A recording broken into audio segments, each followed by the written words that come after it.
I always recommend to my customers that they look at how they can use the native functionality of an ERP without any customizations, and only customize when there is business value for that customization, because it is truly a USP of your business that, for whatever reason, obviously the ERP can't cater for.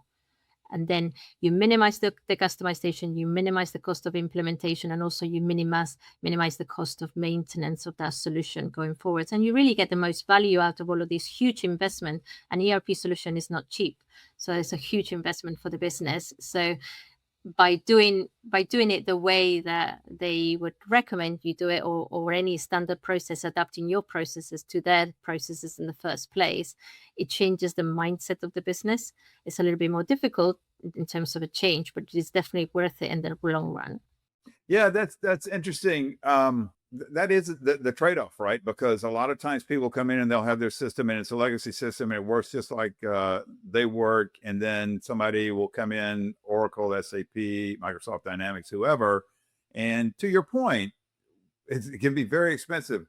Particularly customization can be very expensive. And so there's that trade-off between trying to do the minimum amount of customization, but then not trying to install a system that makes you work the way the system works rather than the way that you work. And I think one of the things that I've seen, Uwe Goring, who is one of our advisors and is heavily into SAP, the experience is that I think people don't really understand their processes very well, and they maybe don't understand how the systems work very well. And so they get sideways, insisting that it has to be customized when they don't, if they understood, which is where operation science comes in, really the basic behavior of the system and how that works in the IT system, they could save themselves a lot of trouble. But it's a constant trade-off to figure out what level of customization is best. I think that's a key challenge. Yeah, and it is true. You do need to understand the system very well to make sure that you understand what you're doing, basically, what you're going to be changing to, or how to optimize, how to get the most out of your investment in the system. That's why you definitely need someone that understands the system for your rollout, that can understand the pitfalls, the good things about the system, the not so good things about the system, and really guide you through that journey. But it is certainly something that I always recommend to my customers. Just look at what the system does, and only if it doesn't work for you, you enable customization. Otherwise, you end up in a rabbit hole of expensive customizations that really don't have a reason for being, no value.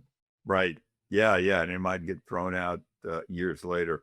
The other thing that you said that was interesting was the idea that you worked across numerous businesses, so you've got great experience in different industries, different systems, and people's problems are always the same. It's kind of amusing because when we go to, I worked for Factory Physics for a number of years ago, doing consulting and software. Same thing though with the Operations Science Institute. One of the things that we hear across everybody is, "Oh, well, we're different," and I guess everybody's the same in that they're different indeed, but that doesn't mean that their problems are different. They're the same. You have relationships between inventory, cycle time, capacity, and variability, and you need to understand those and how it works best in your business. But it is kind of amusing to hear that, "Oh, we're different, we're really complex," and it's like, yeah, well, Yeah, that's a common thing that I always hear, especially when I was obviously in consultancy. We are unique. We need this complexity because we are unique. We've got all of these things that are very unique to our company, etc. And no, don't get me wrong, there will be some things that will be unique, like some regulatory requirements, for a particular industry, a certain USP of the company in the way that you work, etc. But the majority of things are just things that have been normalized as being complex in the organization, because there's a perception of needing that complexity.